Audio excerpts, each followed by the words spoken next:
Cities up and down California have taken a stand on warrantless masked men kidnapping not only undocumented workers, but citizens, veterans, and even minors.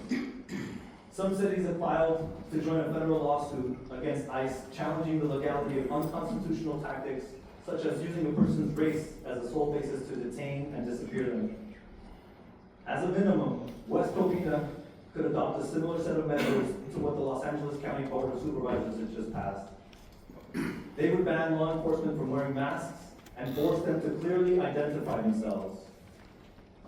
LA County has also commissioned an economic impact study to determine workforce losses, affected industries, any property damage, and long-term effects on business.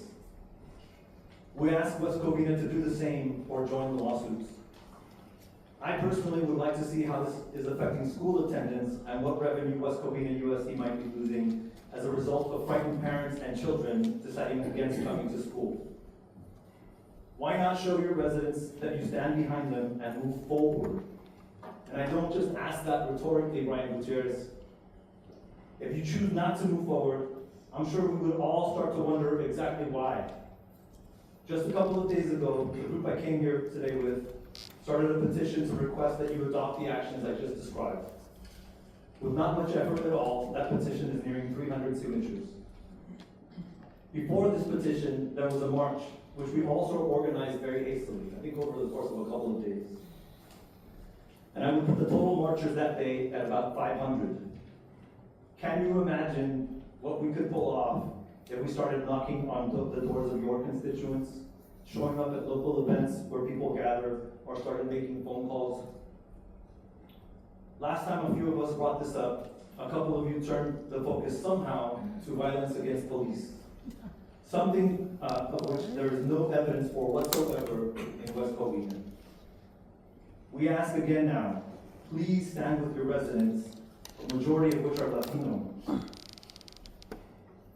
Council members, stand with us. I ask you with my heart, I ask you, stand with us. This council has a proximity to bigotry, and it's a problem for you. We don't want to make it a bigger problem. What we want to do is work with you on this issue, this one issue. And we ask you to stand up publicly so that we know that you're behind us. Most of the people in this town look like I do. They have my skin color. Show us that you care about that. Thank you. Thank you. Okay, next speaker. Mayor and council members. I come before you today as a concerned community member who wants to make sure everyone in our city is protected, no matter their skin color or immigration status.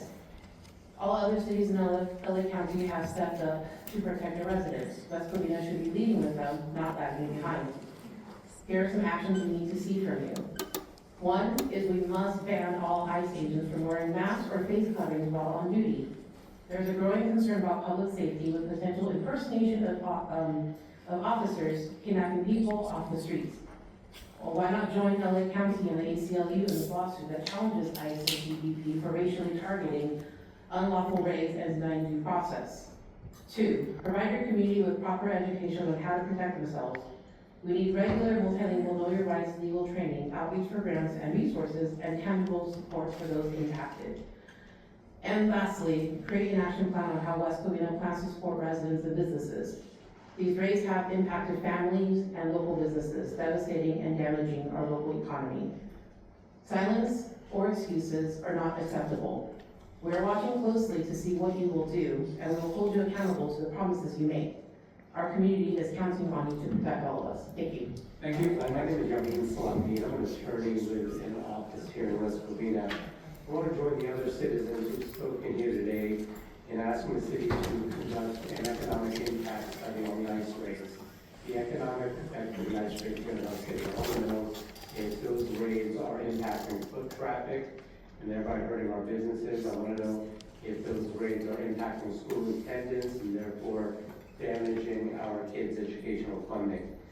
I also want to ask that the city adopt a ban on federal agents wearing masks when they're conducting their enforcement activities here in the city. Our police, West Covina police, have the guts to show their faces when they perform their duties here in our streets, and it doesn't make any sense that federal authorities shouldn't have the same standard. And I understand the idea that the activities in our city doesn't have the authority to stop them from doing anything, but that misses the point.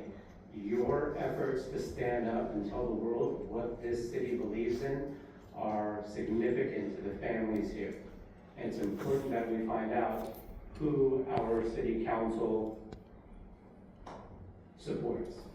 Are you going to back up the people of the city, or are you going to back up the felon in Washington, D.C.? The city of West Covina, the people of the city of West Covina want to know. Well, I also think it'd be emotionally supportive and significant if each member of the city council would publicly state their opposition to ICE raids here in our city. If any of you don't have the courage to do so, then publicly state that you agree with the raids. We want to know where you stand. The people of West Covina are watching you. We're going to post you on social media. We're going to find out where your loyalties lie.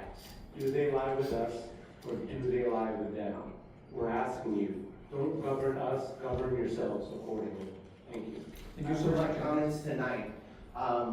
We started school today. This whole week and this weekend, teachers across the state, we spent our times not getting our lesson plans ready, not getting our bulletin board ready, but instead we were in professional development on how to protect our students. We were in Know Your Rights trainings, we were in community patrol trainings. This morning, a group of us were outside of the high school I teach at, making sure that our students were able to enter safely and not be abducted. We've come to this council before. We've asked you to write, and I asked you, Mayor Wu, to write a letter in support of SB 627, SB 805, that will require law enforcement to not wear masks and also to wear badges that identify themselves. So that way, when an incident like in San Bernardino, where ICE agents refused to identify themselves, where they broke the window of a father and his son and shot at them 3 times, that family can take recourse at that abuse of power. So the officers that illegally detained Arletta, special ed student, 15-year-old American citizen, was illegally detained by ICE. So Miguel Contreras student, Benjamin Marcelo Guerrero Cruz, who again was abducted while walking his dog. Again, we have masked men who are terrorizing our community. Dozens have been taken from West Covina, from the Home Depot, from the car washes. And most troubling is the images I've been sent of WCPD with ICE agents. Again, I ask you to join the lawsuit, the ACLU lawsuit, to end these raids. Thank you. Thank you, Brian. Okay, let's go. So I'm here today similarly to advocate in terms of joining the federal mask ban with Los Angeles County. There's a lot of argument in terms of how it will be enforced. Feel free to contact Los Angeles County Board of Supervisors as their lawyers are working on the ordinance itself. That would be taking place in about 45 days now. And I would also emphasize that the immigration rates locally in Covina and the city of West Covina and surrounding areas have not only devastated families but have severely impacted local economy. Myself and others have gone around to local businesses to ask them how they're doing. A lot of them are in fear for their lives. Not only just the business owners, but people who work there, as well as the constituents who come to the actual businesses themselves, especially specifically Mexican stores, the folks who are vendors, who sell to the community, people who are just on the street and trying to make money themselves. And so oftentimes people like myself and others are pulling out of their own personal pocket just to make sure they get home safely. So I would advocate, if that's not something that you all would like to do in terms of your own policies, to put forth on the city and the police officers, take out of your own pockets and the percentage of your salary you're getting out of the city of West Covina to put towards immigrants and their own pockets. So the city of Seattle police chief has said himself, he is more than willing to be jailed and detained on behalf of his citizens and residents that he oversees. Everyone has their line when it comes to this issue. I want to know, what is your line? What are you going to stand on? What are you willing to lose your job for and be voted out for? And I'm not asking that rhetorically, I'm being serious. Because this is one of those moments in history where you're going to have to decide that. And it's terrifying. I carry around my little vehicle entry card with me every single place that I go, and I have it in my wallet right now. My dad was at a park nearby the other day. He saw an ICE agent standing, staring at him. He was by himself, I was on the phone with him, and I talked to him and I said, Papa, go immediately to your vehicle right now. We were both born here, and my grandparents picked in the field. I'm a PhD now. That happened in 2 generations, right? There are people who are not going to be able to exist any longer because they're in alligator Auschwitz, who are dying. There are children that are dying. And the police here, don't keep looking at the clock. There are police here who are not willing to enforce the county temporary protective order. So please make your decisions. Thank you, sir. Okay, and this. Good evening, City Council. I am the real Bill Elliott. And I just want to say how happy I am to live in a community like West Covina. So many positive things. Our police department, our independent police department, our independent fire department, our parks, and the law-abiding nature of the citizens of West Covina. The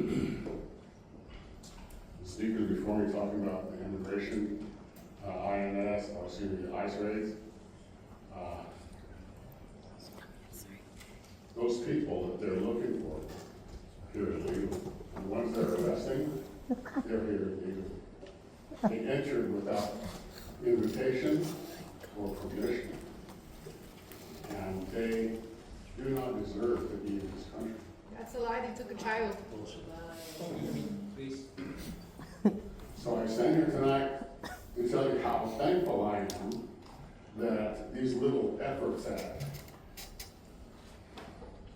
trying to make federal agents not carry or not wear a mask or put on a uniform, not have plain clothes. Well, I don't know if anybody's noticed, but they drive plain cars that don't look like law enforcement officers. And they wear plain clothes because they're undercover. And, you know, it's not about driving people that are brown, like racist, like Brian Lockwood just got up and said. It's not about that. When the agents go to Home Depot, you don't have to guess who's illegal because it's all the people that are running away. Who's hiring them? So today, I'm so thankful we have a president with balls to enforce the system law. Please. To enforce the system law that's been on the books for a very long time. And no president before him, Please. no president before him has had the courage to enforce law, federal law, federal immigration law. Please. So I encourage and I admire these agents. If I was a young man, I'd go be one myself. So when people get up here and they say this is about race and we want to hold you accountable, I don't know if any of you fools who are advocating for these people that are here illegally have noticed, but every member of the West Covina City Council is a conservative. Don't come and preach your trash here in West Covina. You're trash. Your president's a felon. Hello, City Council, and the city. I want to start by saying thank you to the city and all the hard work that goes on every day. I know there's difficult topics, but I appreciate all the hard work. In terms of allowing us to speak, thank you. I have 2 jobs and I made time to come and speak today, and so thank you for allowing me the time. I want to stand in solidarity with our undocumented communities and to remind people that it's not only people that are undocumented that are being targeted, actually people of color are being targeted just for being Latino. Yes. And there's children that are being taken even though they are documented. And so I stand in solidarity with all our community. We shouldn't have to live in fear. I actually am concerned about my kids just walking because a masked person could come and kidnap them under some sort of federal guise. Now myself, if anybody came with a mask without any type of identification, I would have to defend me and my family. So that is not safe for our community, and those people are in unsafe situations by expecting us to comply. So, But lastly is please make a statement on your stand on not just undocumented communities, but the climate of fear. And I am actually pretty grateful for our school, our police here, but I would like for our police officers to also make a statement that they support the community. Thank you so much.